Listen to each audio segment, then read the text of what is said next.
Assalamualaikum warahmatullahi wabarakatuh. Di sini kami akan mempresentasikan sebuah materi mengenai sistem pakar atau expert system dalam sebuah perusahaan dengan saya Jumrah Atunisa dan rekan saya Bagus Fahru Razi. Semoga video ini dapat bermanfaat bagi kalian. Selamat menyaksikan. Dalam era komputer, peran komputer sangat besar untuk meringankan pekerjaan manusia karena dapat mengolah data dalam jumlah yang besar dengan tingkat ketelitian yang tinggi.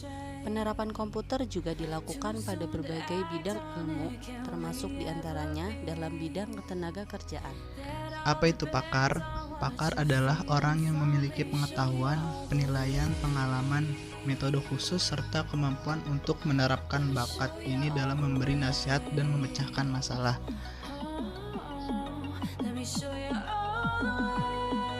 Sistem pakar adalah sistem yang berusaha mengadopsi pengetahuan manusia ke komputer agar komputer dapat menyelesaikan masalah seperti yang bisa dilakukan para ahli. Terdapat banyak alasan bagi suatu perusahaan untuk mengadopsi sistem pakar, di antaranya 1. Pakar di suatu perusahaan atau instansi bisa pensiun, keluar, atau telah meninggal. Sedangkan suatu aplikasi sistem pakar dapat diperbanyak dan disebarluaskan dengan mudah dan cepat. Hal ini berarti telah memperbanyak jumlah pakar dan memperluas jangkauan aksesnya. Yang kedua, pengetahuan perlu didokumentasikan atau dianalisis. Penyimpanan data-data pengetahuan ke dalam database dengan lengkap dan terpercaya menyebabkan informasi yang dibutuhkan bisa diakses dalam jangka waktu yang cukup lama. Yang ketiga, sistem pakar memungkinkan pengetahuan ditransfer lebih mudah dengan biaya yang lebih rendah, sehingga seseorang yang berkonsultasi dengan sistem tersebut seolah-olah berkonsultasi dengan pakar aslinya. Yang terakhir, sistem pakar dapat menyediakan kepakaran setiap waktu di berbagai lokasi dan waktu pun sangat efisien. Perbandingan seorang ahli atau human expert dengan sistem pakar. Dari segi waktu, human expert itu bergantung dengan hari kerja, sedangkan expert system itu bisa kita akses setiap saat. Nah, sedangkan dari segi geografis, human expert itu terdapat lokal atau tertentu, jadi dibatasi dari segi tempat, sedangkan sistem itu kita bisa akses di mana saja. Dari segi keamanan, human expert tidak tergantikan, sedangkan expert system dapat diganti. Jadi dari segi sistem, keamanannya bisa kita upgrade menjadi lebih baik.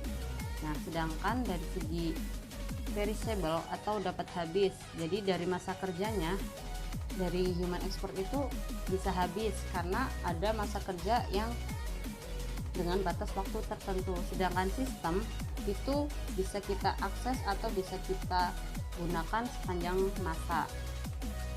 Sedangkan dari performa, human expert itu bersifat variabel atau berubah-ubah, sedangkan sistem itu lebih konsisten. Dari segi kecepatan, human expert lebih bersifat variabel, sedangkan expert system lebih konsisten dan lebih cepat. Sedangkan dari segi biaya, human expert itu memiliki biaya yang lebih tinggi karena kita bisa membayarnya setiap bulan, sedangkan sistem itu lebih terjangkau. Mungkin kita akan merasa mahal ketika kita awal pemasangan sistem.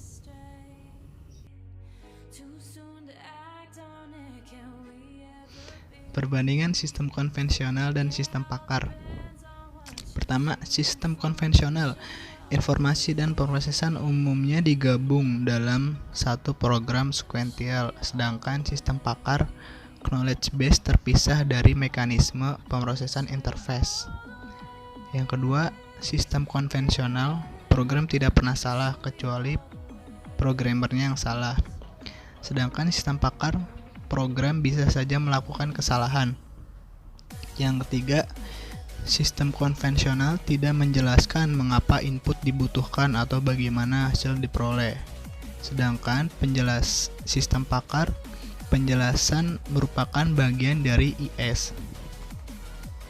Selanjutnya, sistem konvensional membutuhkan semua input data, sedangkan sistem pakar tidak membutuhkan semua input data atau fakta.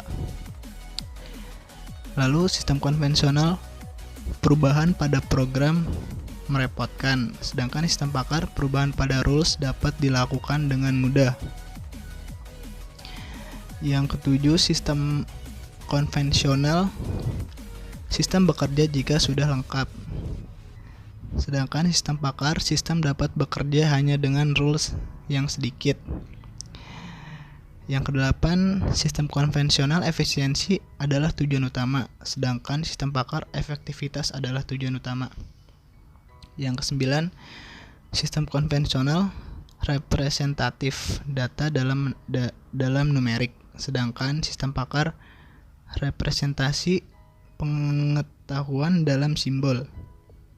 Yang terakhir, sistem konvensional menangkap dan menambah dan mendistribusi data numerik atau informasi, sedangkan sistem pakar menangkap, menambah, dan mendistribusikan pertimbangan dan pengetahuan.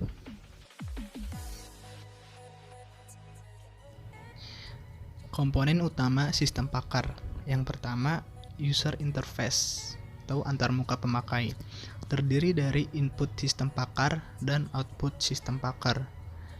Yang kedua, knowledge base atau basis pengetahuan. Yang ketiga, interface engine atau mesin inferensi. Dan yang terakhir adalah development engine.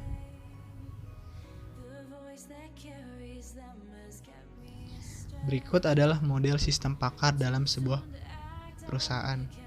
Dimulai dari seorang pakar atau ahli dalam bidangnya yang melakukan sebuah proses akuisisi data atau pengetahuan. Kemudian disimpan dalam sebuah basis data untuk ditransfer ke dalam sebuah mesin disertai fasilitas penjelas untuk mempermudah mengimplementasikan ke dalam sebuah sistem yang kemudian digunakan untuk berinteraksi dengan seorang user atau pengguna. Berikut adalah bentuk sistem pakar, di antaranya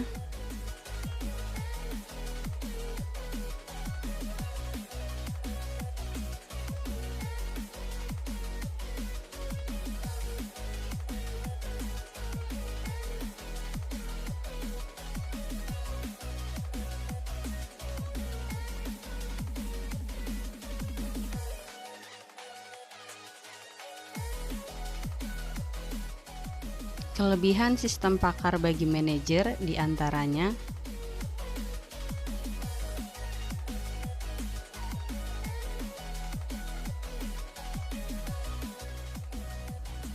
Berikut beberapa manfaat sistem pakar kepada manajer perusahaan antara lain.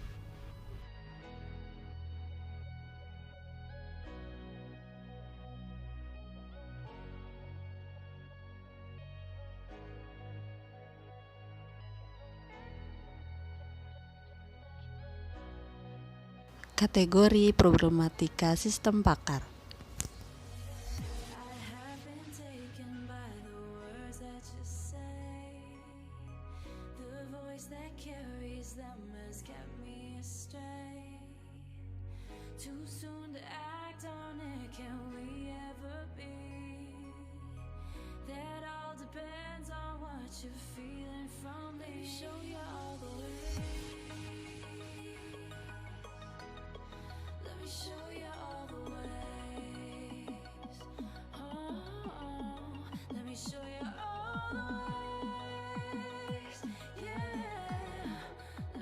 Berikut contoh implementasi sistem pakar pada bengkel sebuah mobil.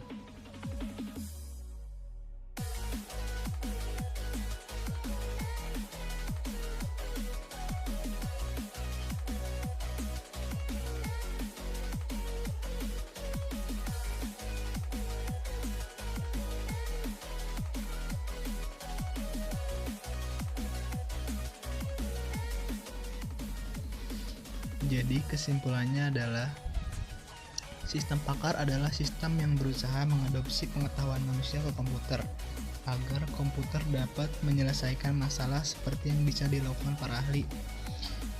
Ada beberapa hal penting yang perlu kita ketahui. bahwa secanggih apapun suatu sistem atau sebesar apapun basis pengetahuan yang dimiliki, tentu saja ada kelemahannya sebagai konsekuensi.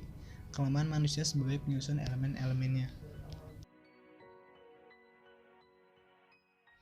Sekian video dari kami, kurang lebihnya mohon maaf. Wassalamualaikum warahmatullahi wabarakatuh.